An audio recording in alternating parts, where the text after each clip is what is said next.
Magical golden giant dog house.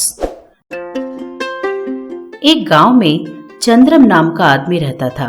वो कई सालों से मेस्त्री का काम करता था। चंद्रम बहुत गरीब था। उसकी पत्नी गीता बहुत गुणवान थी और बहुत भली थी, ऊपर से समझदार भी थी। एक दिन चंद्रम अपना काम खत्म करके अपने कॉन्ट्रैक्टर के पास जाकर बोला, साहब, आपने जो काम बताया था खत्म हो गया। अच्छा तो ठीक है, कल सारी दीवार खड़ी कर देना। 1 हफ्ते में सारा काम खत्म हो जाना चाहिए। ठीक है साहब, आज के पैसे दे दीजिए। हाँ ठीक है, 1 मिनट रुक जाओ, देता हूँ। ऐसा बोलकर अपने जेब में से पैसे निकाल कर देता है। ये ले, सबको बांट दे। ऐसा बोलकर वहाँ से चला जाता है। चंद्रम ने उस पैसों को बाकी मजदूरों में बांट दिया और अपने पैसे लेकर निकल गया। चंद्रम के साथ काम करने वाला स्वामी बोला, देखा भाई तूने, मेहनत मजदूरी हम करते हैं और आराम से कुर्सी पर बैठकर ये साला बैठता है। हमें मजदूरी के नाम पर चिल्लर देकर वो एसी के कारों में घूमता है। हाँ भाई, हम कर भी क्या सकते हैं बता। हमारे नसीब में बस यही लिखा हुआ है, बस यही सोचना होगा हमें। हाँ यार, पता नहीं कब हमारे नसीब बदलेंगे, देखते हैं। इस तरह चंद्रम अपनी परिस्थिति के बारे में सोचते सोचते अपने घर पहुंचा। पति के घर आते ही गीता उसके सामने जाकर उनको हाथ मुंह धोने के लिए पानी देती है। वो अपने हाथ पैर धो रहा था कि इतने में वो घर के अंदर जाकर पीने के लिए पानी लेकर आती है। क्या बात है जी, आज आपका चेहरा इतना उतरा हुआ क्यों है? क्या हुआ? हाँ, चेहरा उतर नहीं जाएगा तो और क्या होगा बता। जब से होश संभाला है मैं बस ये मेस्त्री का ही काम कर रहा हूँ। मैंने बहुत बड़े बड़े घर बनाए हैं, मंदिर और मस्जिद बनाए हैं, लेकिन मैं अभी भी एक पुराने घर पे ही रहता हूँ। ये कैसा नसीब है, जो घर बनाता है उसके पास ही रहने को घर नहीं। शायद इसी को नसीब कहते हैं। भगवान भी शायद यही सोचता होगा कि हफ्ते में एक घर बनाने वाले आदमी को खुद के घर की क्या जरूरत। इस तरह वो मन में धीरे से मुस्कुराने लगा। ये देखकर गीता बोली, जिसके नसीब में जो लिखा होगा वही होगा जी, हम कर भी क्या सकते हैं। आइए खाना खा लीजिए, पता नहीं कब खाया होगा आपने। हाँ, कुछ भी रुक जाए, खाना नहीं रुकना चाहिए। वो रुक गया तो हमारी गाड़ी कभी नहीं आगे बढ़ेगी। जा जा लेके रहा, उसने कहा। गीता वहां से अंदर जाती है। इस तरह चंद्रम और गीता कई सालों से मेहनत कर रहे थे, लेकिन उनकी सारी मेहनत पर पानी फिरते जा रहा था। एक दिन सुबह चंद्रम काम पर जाते हुए गीता आकर बोलती है, सुनिए जी, हमारे गांव में कोई स्वामी जी आए हैं, हमें जाकर एक बार उनसे मिलना चाहिए। स्वामी जी? कौन स्वामी जी? पता नहीं जी, मैं नहीं जानती कि वो कहाँ से आए हैं और ये भी नहीं जानती कि वो कितने दिन रहने वाले हैं, लेकिन गांव में सब लोग उन्हें मिलने जा रहे हैं, हमें भी एक बार जाना चाहिए। ठीक है, कल चलते हैं। ऐसा बोलकर वो अपने काम के लिए चला गया। अगले दिन सुबह दोनों मिलकर उस स्वामी जी के पास पहुँचे। स्वामी जी एक पेड़ के नीचे बैठे हुए थे। उनके बगल में एक कुत्ता भी बैठा था। चंद्रम और गीता दोनों स्वामी जी के पास जाकर उनको प्रणाम करके थोड़ी देर वहीं बैठकर घर लौट आते हैं। घर लौटकर दोनों बोलते हैं, सुनिए जी, मैं आपसे कुछ मांगूंगी तो आप मना तो नहीं करोगे ना? अगर मेरे बस का काम हुआ तो मैं भला मना क्यों करूँगा? आपने उन स्वामी जी को देखा? वो बेचारे उस पेड़ के नीचे ही रह रहे हैं।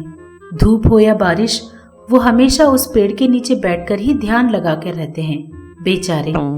हाँ, तो अब हम कर भी क्या सकते हैं? हम उन स्वामी जी के लिए एक घर बना कर देते हैं जी। घर? हम भला घर कैसे बना सकते हैं? क्यों नहीं बना सकते जी?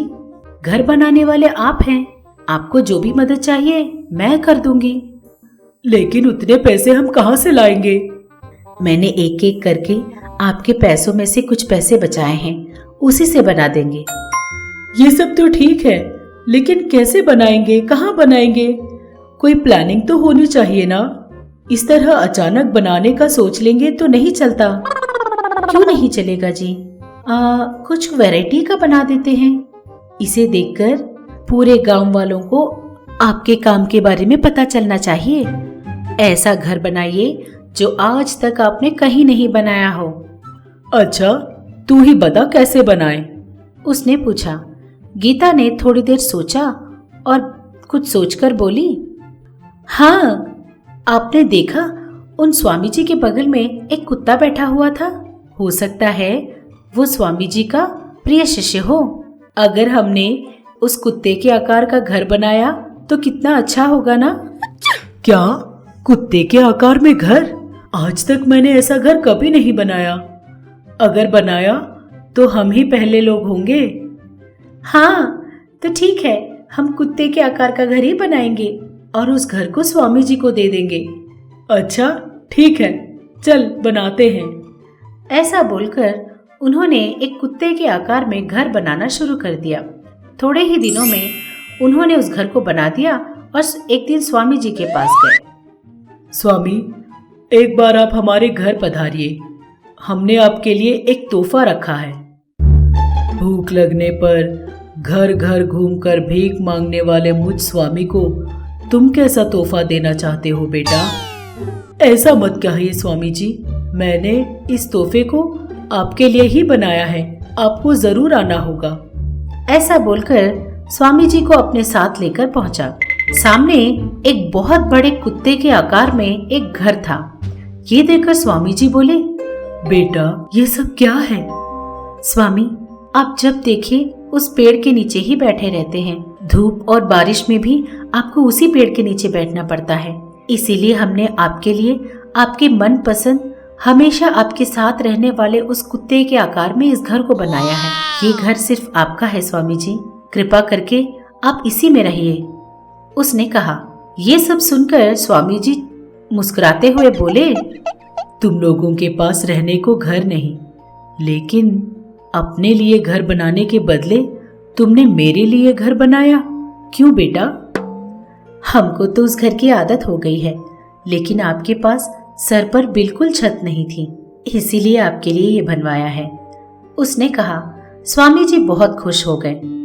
देखो बेटा, मैं कब कहाँ रहता हूँ ये मुझे ही नहीं पता। देश भर में घूमने वाले आदमी को घर की क्या जरूरत? इस घर में तुम लोग ही रहो। तुम लोगों ने मुझ पर जो भक्ति और श्रद्धा दिखाई है, उससे प्रसन्न होकर मैं तुम लोगों के दुख दूर करने के लिए इस घर में एक माया शक्ति दे रहा हूँ। उस शक्ति से इस घर में जो भी रहेगा उनका नसीब खुल जाएगा और वो करोड़पति बन जाएंगे। ऐसा बोलकर वो वहाँ से चले गए। स्वामी जी की बातें सुनकर गीता और चंद्रा दोनों बहुत खुश हो गए। हम कुछ सोचें तो भगवान हमारे लिए ज्यादा सोचता है। हमने स्वामी जी के लिए घर बनाया तो स्वामी जी ने उल्टा वो घर हमें ही दे दिया।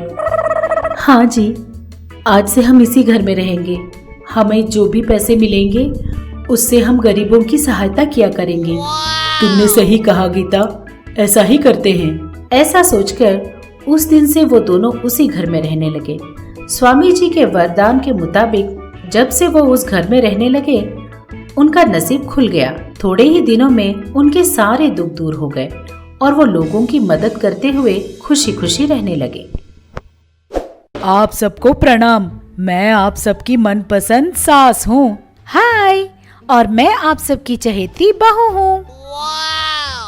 अब से आप लोगों का मन बहलाने के लिए और आप लोगों को खुश करने के लिए हम महा टीवी के साथ आप लोगों से मिलने आ रहे हैं। तो अब देर किस बात की, अभी हमारे चैनल को सब्सक्राइब कीजिए। नोटिफिकेशन के लिए घंटी बजाना ना भूलिए। आपको सास पसंद है या बहू पसंद है? कमेंट्स में जरूर लिखिए। देखते रहिएगा महा टीवी।